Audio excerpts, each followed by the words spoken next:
Astaghfirullah Rabbal baraya. Astaghfirullah minal khataya. Astaghfirullah Rabbal baraya. Astaghfirullah minal khataya.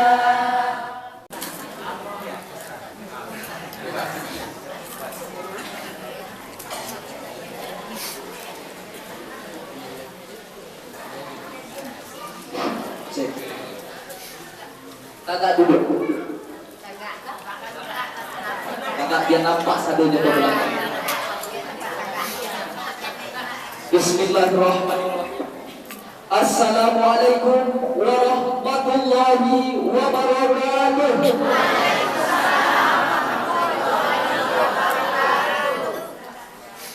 Alhamdulillahilladzi bi ni'matihi tatimmus shalihat.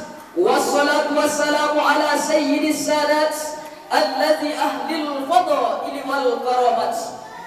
Asyhadu an la ilaha illallah wa asyhadu anna Muhammadan abduhu wa rasuluh sallallahu alaihi wasallam alladzi la nabiyya ba'da amma ba'du. Rabbi shrah li sadri wa yassir li amri wahlul 'uqdatam min lisani yafqahu qawli. Tidak akan ada manusia yang hidup, tidak akan ada manusia yang datang, tidak akan ada manusia yang berkumpul pada siang, pada hari ini kau, melainkan atas kuasa Dia. Siapa Dia? Allah. Dia yang maha tinggi, tidak ada tandingannya dengan siapapun, orang manapun. Maka Dia disebut sebagai Sang Khalik, penguasa langit dan bumi. Maka kita syukuri nikmat yang Allah berikan. Allah berikan kita kesempatan untuk datang menuju masjid Wusta, yang bersama-sama kita berkumpul pada siang hari ini kok, dengan mengucapkan Alhamdulillahi Rabbil Alamin. Selanjutnya, salawat dan salam kita doakan kepada Allah agar disampaikan kepada junjungan umat manusia. Siapa Dia? Sayyidina wa Maulana Muhammad sallallahu alaihi wasallam, dengan mengucapkan Allahumma salli ala Muhammad wa ala ali Muhammad. Salawat yang kita bacakan siang hari ini akan dibawa oleh malaikat menuju makam Rasulullah yang terletak di kota Al-Madinah Al-Munawwarah. Maka itulah yang akan menjadi syafaat li ummati, syafaat untuk umatku. Kapan menjadi syafaat? Kapan menjadi pertolongan? Ketika kita di padang mahsyar, tidak ada lagi suatu pertolongan, tidak ada lagi naungan. Yang akan menolong kita hanyalah Rasulullah yang cinta kepada kita. Maka perbanyaklah selawat kepada Rasulullah sallallahu alaihi wasallam. Man shalla alaihi salatan, barang siapa yang berselawat kepadaku sallallahu alaihi biha asyra, sekali saja, maka mendapatkan 10 kebaikan. Wa hutat anhu sayyi'at, Allah ampunkan 10 silap dan salah. Warfi'at lahu asyara darajat, Allah naikkan 10 tingkat derajat kemuliaan. Itu baru cik. Sekali selawat dibalik 30 kebaikan. Ba'a kalau orang yang berselawat sebanyak 100 kali. Ba'a ya kalau awak berselawat 100 kali. Ba'a ya kalau awak berselawat 1000 kali. Yang menjawab ulama besar dari Al-Azhar. Inyo hari iko berada di Jakarta kalau tak salah hambo. Namanya Syekh Ali Jum'ah, seorang ulama besar dari Mesir, ulama ahli hadis. Apa kata beliau? Andaikan umat Nabi Muhammad itu berselawat sebanyak 1000 kali dalam satu hari, maka ketika sakratul mautnya tiba, ketika malaikat maut datang mencabut nyawanya, maka ketika itu malaikat mengepakkan sayap yang sebelah kanan dan kita melihat tempat di dalam surga. maka perbanyaklah salawat dan salam untuk Rasulullah sallallahu alaihi wasallam. Jadi ini kok ikut tadi ada bapak panitia, bapak apa tadi? Yang apa siapa? Bapak Ketua Majelis Ulama Nagari. Ikut Nagari Bungo. Nagari Bungo.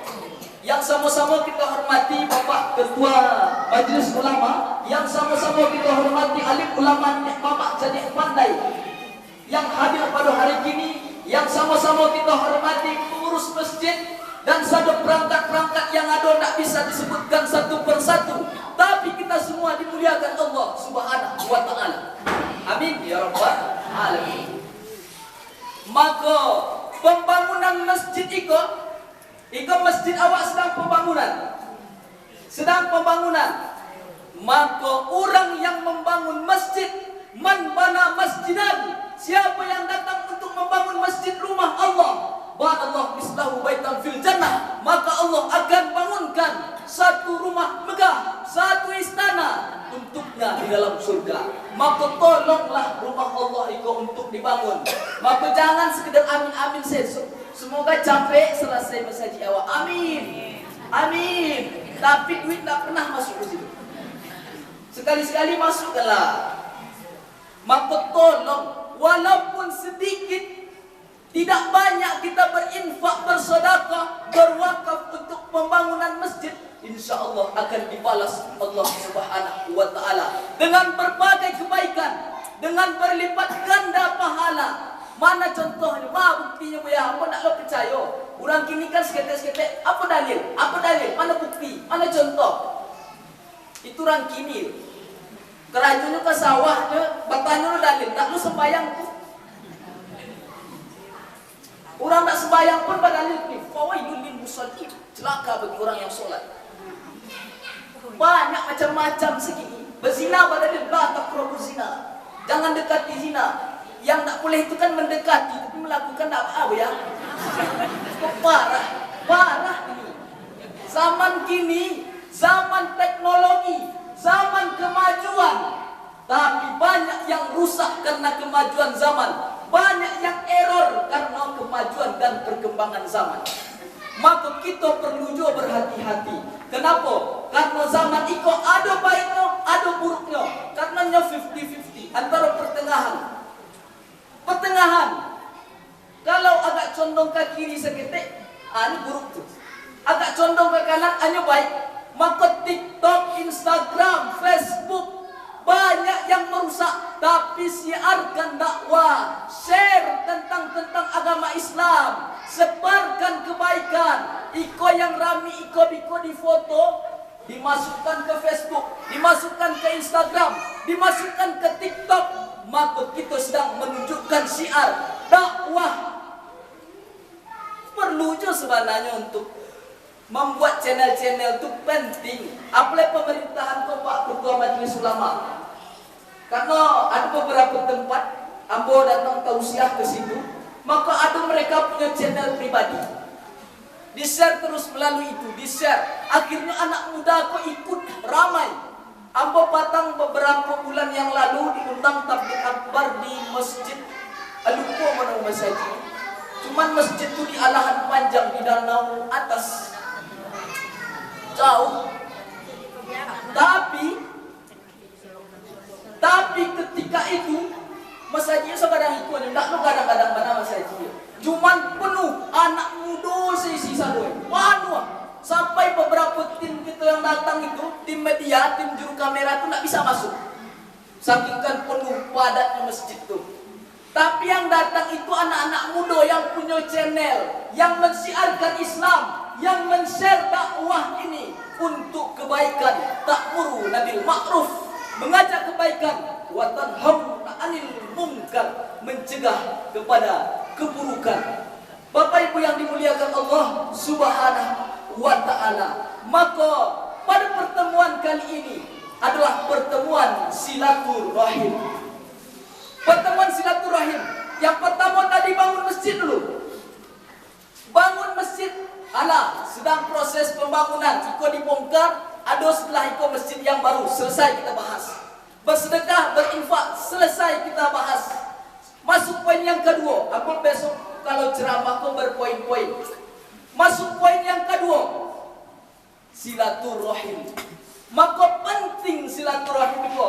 La yadkhulul jannah, tidak akan masuk surga. Siapa yang tidak akan masuk surga? Siapa yang nak masuk surga itu Pak Ibu? Orang yang tidak masuk surga itu, la yadkhulul jannah, tidak masuk surga seseorang qati'ur rahim, orang yang memutuskan tali persaudaraan. Maka baik Majelis Ulama Nagari Mungo itu bagus programnya, rancak rencananya, menyambungkan ukhuwah Islamiyah, menyambungkan silaturahim. Awak yang tercerai-berai, awak yang terpisah-pisah tinggal, ada yang di atas, ada yang di bawah, ada yang di India, ada yang di Mudia, maka dipersatukan dalam satu kali sebulan. Maka baik, penting. Kenapa kita penting untuk menyambung silaturahim itu? Apa perlunya? Andaikan kita susah awak hidup, tapi tidak pernah menyambungkan silaturahim dengan tetangga, dengan orang sabalah, dengan awak sekampung, tidak pernah menyambung silaturahim. Jadi yang menolong awak ketika susah itu siapa? Itu kan salah surang nak. Itu kan salah surang. Orang yang nak menyambung silaturahim. Tapi andaikan kita menyambung tali persaudaraan, menyambung ukhuwah Islamnya, silaturahim, maka tetangga itu ketika kita kesusahan, maka mereka akan datang memberikan bantuan, memberikan pertolongan walaupun sedikit, karena beramal itu diperintahkan Allah semampunya. Bapak Ibu yang dimuliakan Allah Subhanahu wa taala, tuntas bahas silaturahim karena awaklah melakukan. Ada yang paling penting. Itu yang paling penting. Pertama tadi bangun masjid, sudah. Yang kedua, silaturahim. Yang ketiga, pendidikan anak. Banyak anak-anak kini narkoba, anak-anak kini tidak terurus, anak-anak kini main Honda di Payakumbuh, menggas-gas Honda di terminal tu, digas-gasnya Honda di terminal tu, mana sakit jantung lalu sekali, innalillah. Adik dan son. Tapi pendidikan seorang ibu, al-madrasatul ula, pendidikan yang pertama adalah pendidikan seorang ibu. Pendidikan ibu yang paling penting dalam kehidupan seorang anak. Kenapa ibu? Pertama, ibu yang mengandung. Yang kedua, ibu yang menyusui. Yang ketiga, ibu yang mengasuh. Dan juga ibu yang membesarkan. Maka ibu akan dituntut oleh Allah Subhanahu wa taala di akhirat nanti atas apa yang telah diberikan untuk anaknya. Kenapa demikian? Mana buktinya? Dulu ibunya Imam Syafi'i mendidik anaknya, ulama besar ahli hadis, dididiknya Imam Syafi'i dengan mengajarkan agama Allah, menunjukkan siapa Allah, membuktikan bahwa Islam itu adalah agama kebenaran. Dididiknya anaknya di rumahnya sendiri. Maka kita ambil pelajaran dari cerita Imam Syafi'i itu. Maka didiklah anak awak, jangan sampai rusak otaknya. Kini yang merusak itu gadget, handphone, dengan berbagai aplikasi-aplikasi yang tak jelas.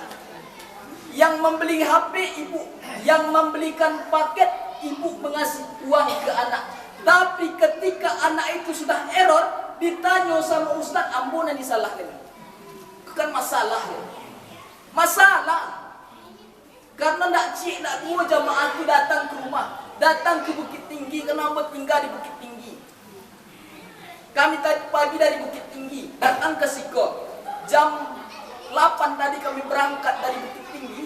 terus langsung ke Piladang, habis itu dari Piladang langsung ke Siko, langsung tausiah, habis Siko langsung ke Tanjung Pati, masih ada agenda cik lagi. Maka pendidikan seorang ibu di dalam rumah tangga dalam mengajarkan anaknya, maka ajarkan anak awak baca Al-Quran, ajarkan anak awak Iqra, ajarkan anak awak tentang Allah, ajarkan kebaikan, akhlak. Karena di suatu saat nanti, kini awak yang mengajarkan inyo, dan 20-30 tahun awak mati setelah itu, maka inyo akan tetap berdoa untuk kita. Andaikan tidak kita ajarkan dengan agama, tidak dimasukkan ke pesantren, maka inyo sakau, inyo narkoba yang mendoakan ibu sia. Yang mendoakan ibu sia lagi. Putus tak ada yang entah oleh keberdoa entah indah. Inyo waktu ibu itu mati, sini meratap-ratap. Habis itu lupa lah itu, narkoba kan dia. Kenapa? Karena utaklah error lah. Nah rusak. Maka ajarkanlah anak awak tentang agama Allah. Kalau anak itu baik, kalau anak-anak awak itu baik, pasti ibunya baik. Membuktikan itu sih. Kalau anak ibu itu elok di luar, eloknya ditampil lain, eloknya di ceritakan orang, pasti ibunya baik. Calik kau tak? Buktikan cakap ambil. Tapi kalau anaknya nakal, anaknya tidak baik, pasti keluarganya bermasalah. Pastinya anak broken home, yang tak terurus, yang tak dipedulikan oleh ibunya. Maka didiklah anak-anak kita sesuai dengan tuntunan dan ajaran agama Islam. Lah, habis poin untuk ibu. Keempat, tadi ketiga, ini keempat, poin untuk bapak. Poin untuk bapak, tadi untuk ibu mendidik anak, ini untuk apa? Jangan suapkan makanan yang haram kepada anak. Awak tak heran gini pak, ambo tak dima-dima mencari di Sumatera Barat kelah beberapa kabupaten ambo tausiah. Kalau tak percaya, cari di TikTok Zikra Maulana Official. Maka ketika ambo tausiah itu banyak yang bercerita tentang anak muda, karena ambo pun masih muda ni nikah ni. Mana? Ya mana ya? Semua 21 tahun baru. Kurang lebih. Maka ketika kita bercerita dengan jamaah dengan apa-apa, anak-anak itu ndak heran awak inyo kalau narkoba, inyo berjudi, inyo berbuat maksiat, inyo berzina, berbuat haram. Kenapa? Bapak pernah ndak memagih anak itu menyuapkan yang haram? Kamu tanya perlahan-lahan. Pernah ndak bapak memberikan, menyuapkan yang haram untuk anak sendiri? Yo pernah bu ya, tapi lain tak banyak. Walaupun sakit yang sedikit itu, makanan yang disuapkan haram, dari pekerjaan yang haram disuapkan kepada anak. Maka uang yang gaji kita terima dari perbuatan subhat, uang yang kita terima dari judi, dibawa pulang, dibelikan ke beras, maka sampai di rumah dimasak oleh istrinya. Walaupun ibu tidak tahu, tapi Allah Maha tahu. Maka dimakan, disuap oleh anak, utaknya kesunsang. Maaf cakap Allah. Kenapa? Tidak ada yang beres di sini. Buat maksiat sesadon, perbuatan yang buruk saja sadon. Maka janganlah menyuapkan hal-hal yang haram kepada anaknya, walaupun sedikit. Karena sesuap nasi akan berubah menjadi segumpalan darah. Segumpalan darah akan menyembur ke otak, maka otak akan menjadi gelap. Diberikan nasihat, diberikan diberikan arahan, tidak oleh menerima. Kenapa? Karena sudah haram. Dari siko haram, sampai ke siko dah haram sadola. Mungkin hati ko lah haram sisi. Kenapa demikian? Karena khatamallahu ala qulubihim. Allah mengunci pintu hatinya, Allah tutup pikirannya, Allah tutup telinganya, Allah tutup pandangannya dari kebenaran. maka ikulah azab yang terbesar dan yang terbesar. Azab yang terbesar itu bukan gunung yang meletus, tidak. Azab yang terbesar itu bukan tsunami di tepi pantai, tidak. Azab yang terbesar itu bukan kematian sanak dan famili, tidak. Tapi azab yang terbesar dan yang terbesar, tertutupnya pintu hati manusia. Itulah kesesatan di atas kesesatan. Kaum muslimin yang dimuliakan Allah Subhanahu wa ta'ala. Maka pernah ambo tanya, ada kawan kita tuh di Payakumbuh kuliah di kedokteran di Unan. Ketika 1 tahun yang lalu ambo diundanglah makan ke rumahnya. Diundang ambo makan, sambil makan tuh kita bercerita-cerita saja. Bercerita efek makanan yang haram yang menumpuk di lambung. Masuk ke lambung, maka itu akan diproses oleh lambungnya makanan itu, tapi tidak sadonya bisa diproses oleh lambung tuh, karena ada yang menjadi vitamin, ada yang menjadi daging, ada yang menjadi darah, ada yang menjadi bagian dari tubuh kita. Karena itu diprosesnya, sebagian dibuang melalui lubang belakang, sebagian diserap oleh anggota organ tubuh. Maka katanya, kalaulah sedikit menyuapkan hal-hal yang tidak baik kepada anaknya, maka ingatlah anak itu bisa sesat seumur hidup. Kenapa? Karena sudah diawali sedikit demi sedikit dari hasil perbuatan yang haram. Yang kini permainan kok judi nak banyak ini. Judi nak banyak. Di kadai-kadai nak banyak orang berjudi. Ambil cadet nak banyak. Tapi yang paling banyak itu main apa? Chip. Main slot. Apa namanya? Main chip kan? Main chip. Dijual lah chip tu 65.000. Iko aku nak main itu, enggak. Cuman ada kawan bercerita betul. Maka dijual lah chip ku 60.000, dimakan. Maka itulah yang akan menjadi azab bagi Allah Subhanahu wa ta'ala. Daging itulah yang akan dibakar di akhirat. Maka hati-hati menyuapkan hal-hal yang haram. Ada sebuah cerita. Cerita itu sangat menarik. Suatu ketika seorang ayah dibimbingnya anak ketek-ketek sekarang itu. Anak ketek-ketek dibawa mandi ke sungai, dibimbing oleh seorang ayah.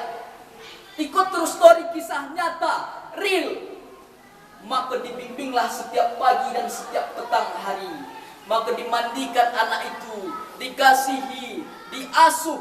Tapi ketika mandinya itu ditunjuk oleh ayahnya ke seberang. Suatu saat Waang akan membebaskan kota itu. Waang akan mengislamkan kota yang ada di Sabarang itu. Pesan ayahnya. Setelah usia 21 tahun, maka ia mengislamkan kota itu. Wala ni'mal amiran amiruha. Dia pemimpin perang yang terbaik. Namanya sama dengan namaku, kata Rasulullah sallallahu alaihi wasallam. Hadis Nabi. Namanya Muhammad Al-Fatih. Al-Fatih artinya membuka. Apa yang dibuka? Kota. Kota apa? Kota Islam. Kini menjadi Istanbul, Turki. Presiden yang disegani oleh dunia, yang berani bersuara mensiarkan Islam, yang berani berteriak di mimbar PBB, di mimbar internasional, yang mengatakan bahwa orang yang ingin menghancurkan Palestina, dia adalah musuh Islam, musuh kami, katanya. Namanya Erdogan. Maka pesan dari cerita itu adalah ayah memberikan nasihat kepada anaknya, apapun nasihatnya, tapi nasihatnya baik untuk masa depan, nasihatnya baik untuk kehidupan dia di masa yang akan datang. Maka berikan, sampaikan pesan-pesan, karena di suatu saat akan terngiang di telinga kau. Terngiang di telinga kau. Ambo dulu masih kata-kata apa, ambo masih banyak ambo ini. Ambo pernah jose dulu pas waktu ketek-ketek itulah, kita kan tak tahu kan, maampuk tabe orang. Maampuk tabe orang. Entah ada ikan entah tidak, Allahu alam. Entah kane entah mati entah tidak, Allahu alam. Tapi sampai di rumah kena berang ambo langsung. Apa kecil apa ambo? Ambo nak pernah menyuapkan uang makan haram. Tolong jangan berbuat-buat yang haram. Tapi itu karena pengaruh kawan saya dulu. Nak lo ambo niat melempari tabek ikan orang kan. Kaum muslimin yang dimuliakan Allah Subhanahu wa taala, maka berikanlah nasihat-nasihat yang baik, sampaikan pesan-pesan yang baik, karena Muhammad Al-Fatih diberikan pesannya oleh ayahnya, dan ambo pun pernah juga diberikan pesan-pesan yang baik oleh bapak kandung ambo sendiri. Ma'asyiral muslimin yang dimuliakan Allah Subhanahu wa taala. Itu pesannya, beberapa pesan. Ada ampe pesan tadi. Dan ada 5 pesan yang ingin ambo sampaikan pada hari ini. 5 pesan itu akan bapak ibu bawa pulang. Akan disampaikan, diceritakan ke tetangga, diceritakan untuk anak kita. Sampai di rumah nanti, walaupun hanya 3 sampai orang anak-anak yang datang, yang main di luar tak apa-apa, ambo tak berang. Ambo tak lo berang ambo. Kalau ada anak-anak lari di masjid masih syukur awak. Masih untung. Kenapa? Karena mungkin masjid itu 10 tahun yang akan datang mereka akan sering bermain ke sini. Tapi berbeda tujuan. Kini inyo bermain lari-lari, tapi di suatu saat inyo yang akan jadi imam sholat. Amin ya rabbal alamin. Tapi ndak amin-amin saya didik di rumah.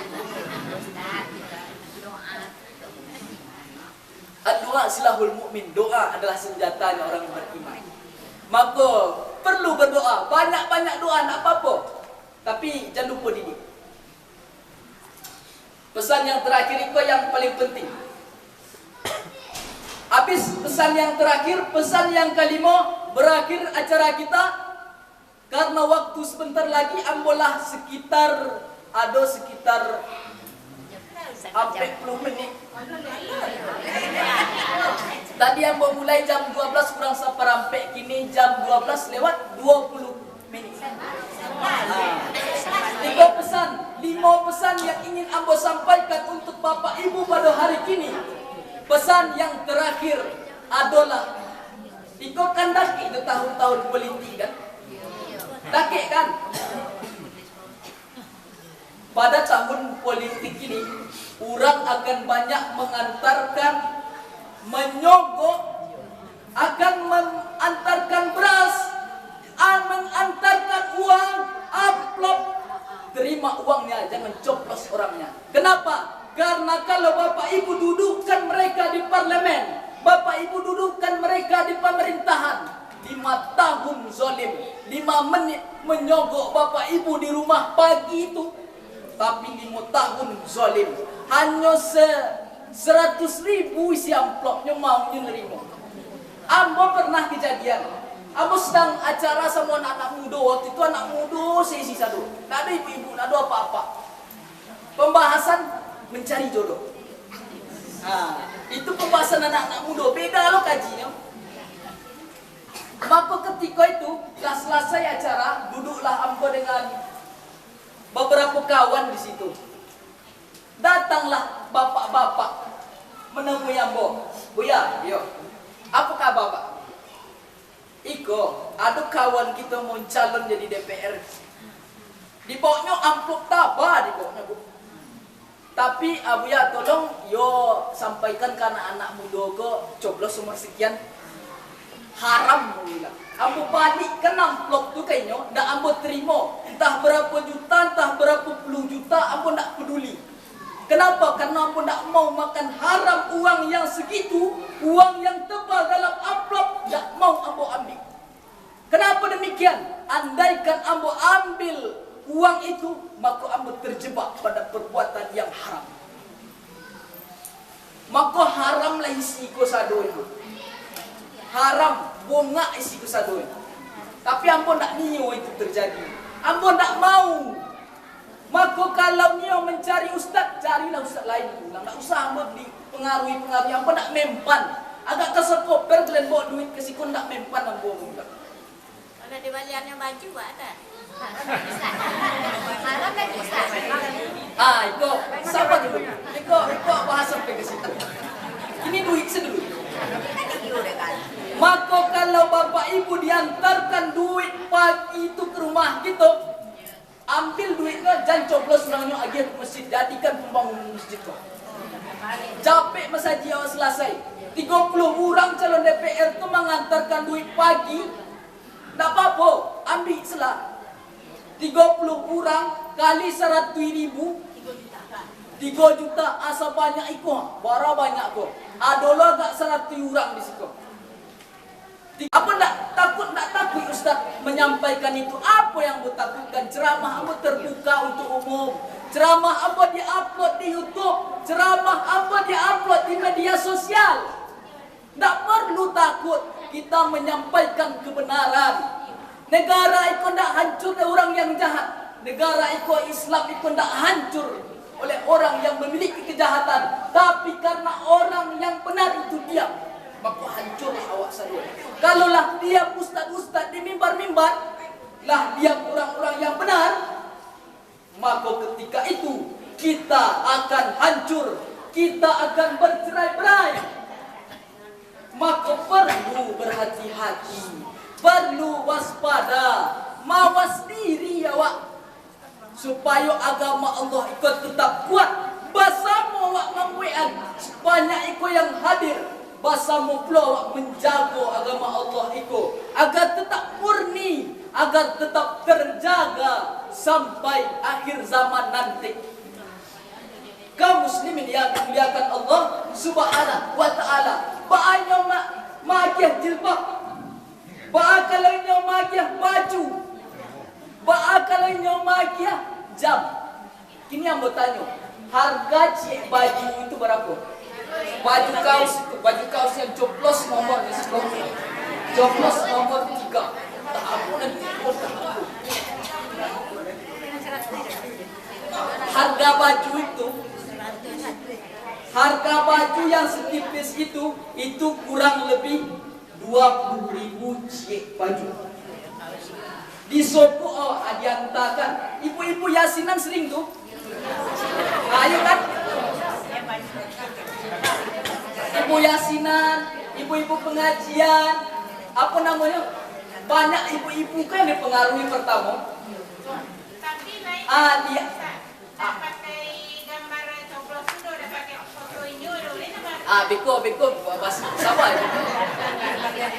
Maka di agiahnya baju yang harga 20.000 diagiah ke ibu-ibu yasinan, diantarkan ke ibu-ibu, maka baju itu baju haram.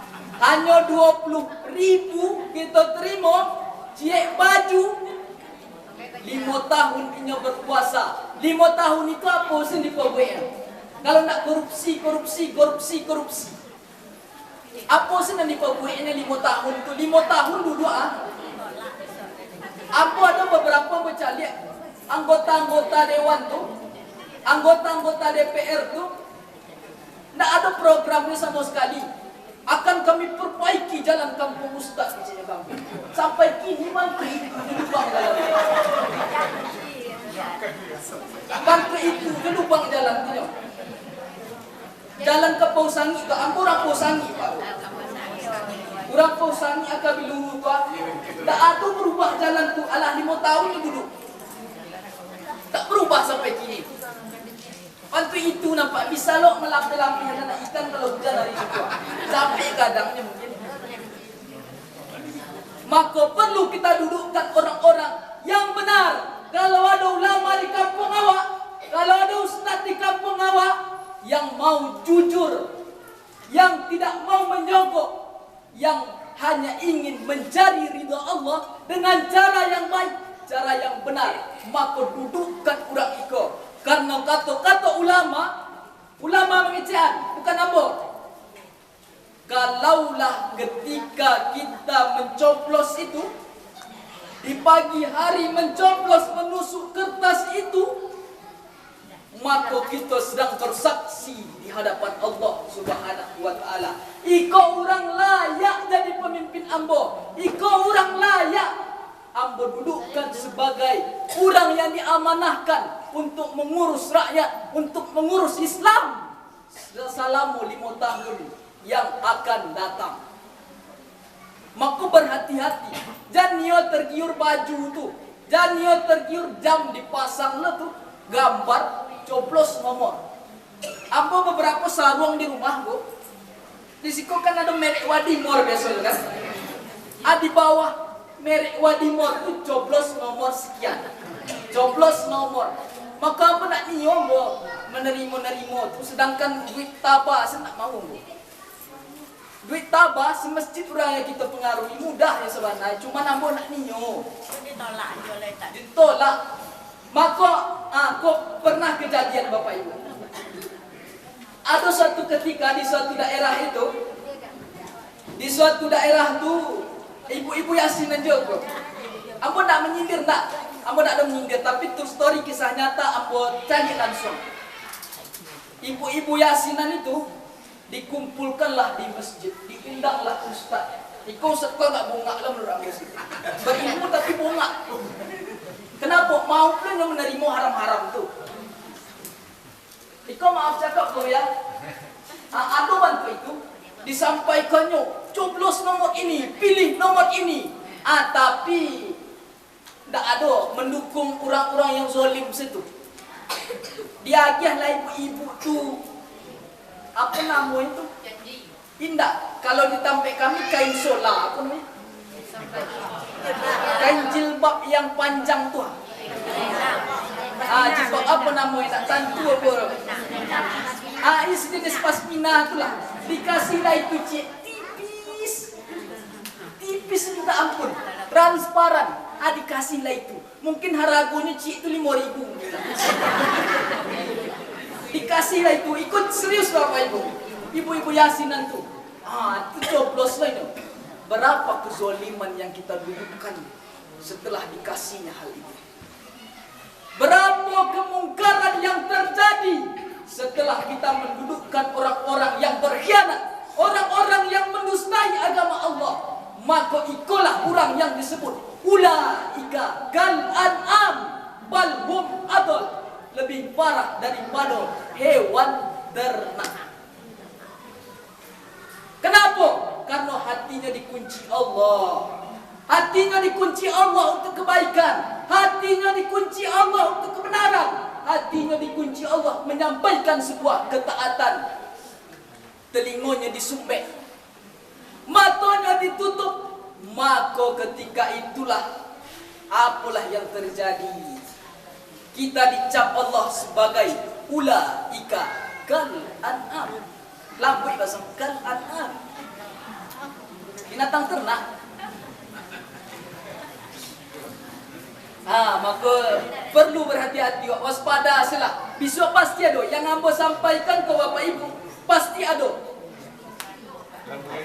Anak mulai, hati-hati sila Bapak Ibu. Lo yang dipengaruhi pertama tu ibu menyampaikan ke bapak di rumah. Cerita, ada tadi kecil si Anu kau bantu itu wak pilih selah dah. Pasti itu pasti. Habis itu dipengaruhi lah anak yang lah umur 7 balik tahun lah dia 7 balik lah pokoknya. Dipengaruhi pilih selah si Anu, awak lah dia gini ikut tadi. Mak lah dia gini jilbab tadi. Jilbab 5.000 bangga lah nerima. Bangga. Apa bangga nerima jilbab 5.000? Ambo setabar duit nak terima. Ikut jilbab 5.000. Murah mana harga suara wak?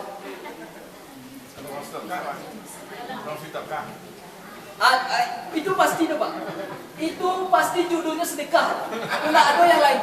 Judulnya pasti sedekah. Ada beberapa diskusi. Ambo tausiah di Masjid Agung Pasar Bawah yang nampak dari jam gadang itu warna hijau masjid gadang tu. Tausiah lah ambo di situ malam, dilanjutkan subuh. Cecek panitia, diundanglah ambo di situ. Ketika ambo diundang di situ, pecerita pengurus kok, Buya, sebentar lagi rumah sakit utak awak kok banyak pengunjungnya, banyak pasiennya. Apa ada Pak? Apa banyak orang sakit utak selama minggu bos? Siapa tuh Pak calon-calon nak duduk tu lah, yang magia yang diharap 5.000 batang. Banyak, itu true story kisah nyata. Aku dengar langsung dari pengurus masjid tuh. Rumah sakit utak yang ada di Bukit Tinggi, entah mangap di Bukit Tinggi lo rumah sakit utak kok bawa alam lo anak. Khusus orang-orang awam atau awak kok Pak. Bu, orang-orang kampung yang petani.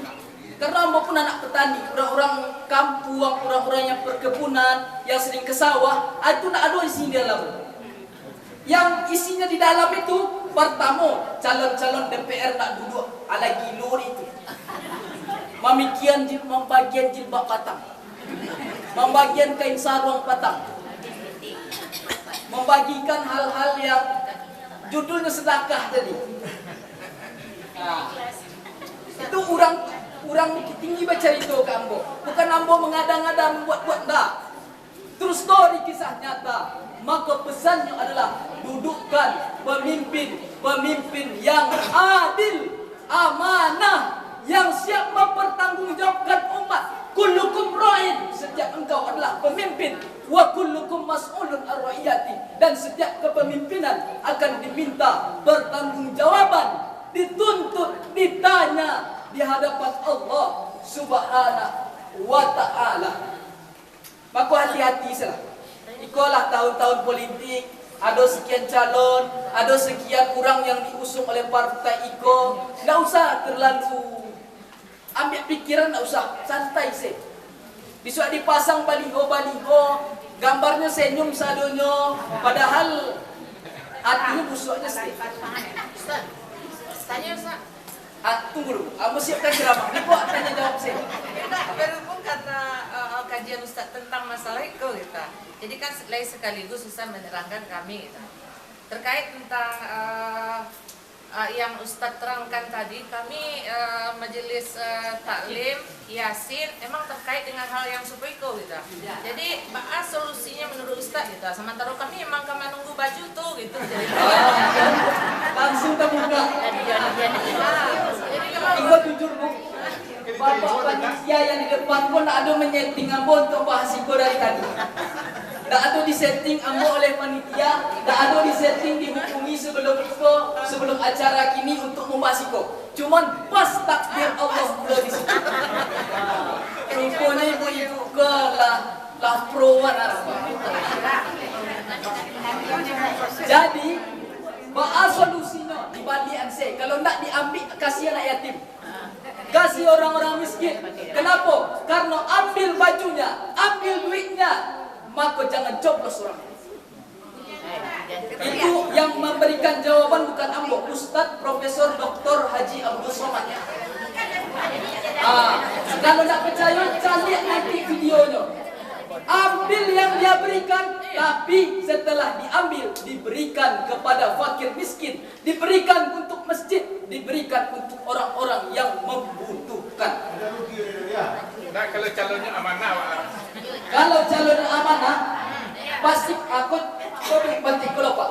Orang yang amanah itu tidak mau untuk memberikan hal-hal yang tidak baik.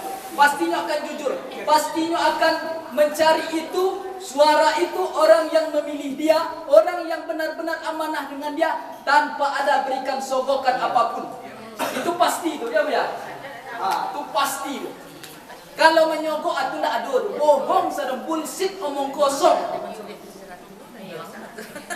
Boleh jadi pasti terjadi yang aku sampaikan itu terjadi. Karena aku mengalami langsung. Bapak Ibu yang dimuliakan Allah Subhanahu wa ta'ala, maka tadi aku mulai ceramah jam 11 kurang seperempat, kini adalah jam 12, jam 11 lewat 35 menit. Berarti kurang lebih 50 menit ambo ceramah. Salamu ibu ambo, ikulah ceramah paling panjang.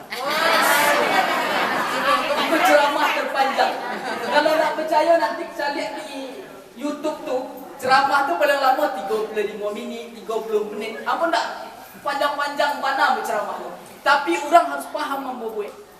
Kira-kira Bapak Ibu yang hadir paham enggak apa yang ambo sampaikan? Paham? Alhamdulillah. Alhamdulillah. Maka setelah itu akan ditutup oleh para asatidz kita, para ulama kita. Mereka akan berdoa dan kita akan mengaminkan bersama. Astaghfirullah Rabbana astaghfirullah minal khataya astaghfirullah Rabbana astaghfirullah minal khataya hasbunallah wa ni'mal wakil ni'mal maula wa ni'mal nasir. Demikian saja, bukan ambo yang ingin mengakhiri sebuah pertemuan, akan tetapi waktu yang memisahkan kita. I love you buat kekasih. Thank you dan terima kasih. Perkenalan Ustaz. Jadi perkenalan dulu ya.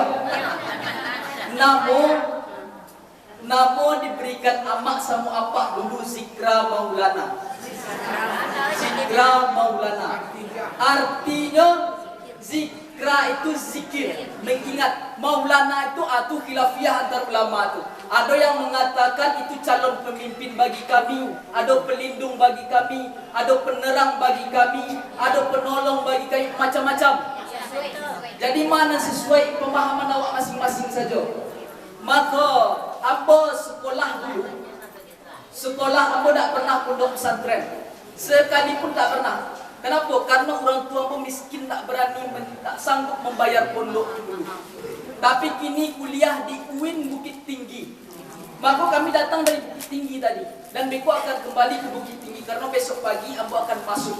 Asli ambo orang Pausangi. Pausangi Kecamatan Akabiluhu di Simpang Batu Ampa atau ada Simpang Ampe, belok kanan. Kalau dari situ. Masuk ke dalam paling ujung sebelum Siamang bunyi. Beko kalau bapak ibu ada yang mencari ambo ke situ, yang dia ada urusan, ada keperluan, maka cari lah tiba di Pausangi itu, yang rumah Zikra Maulana itu. Tahu orang tu insya-Allah. Maka itulah yang bisa awak sampaikan pada hari ini. Bukan ambo yang ingin mengakhiri sebuah pertemuan, akan tetapi waktu juga yang memisahkan kita. I love you buat kekasih. Thank you dan terima kasih. Wassalamualaikum warahmatullahi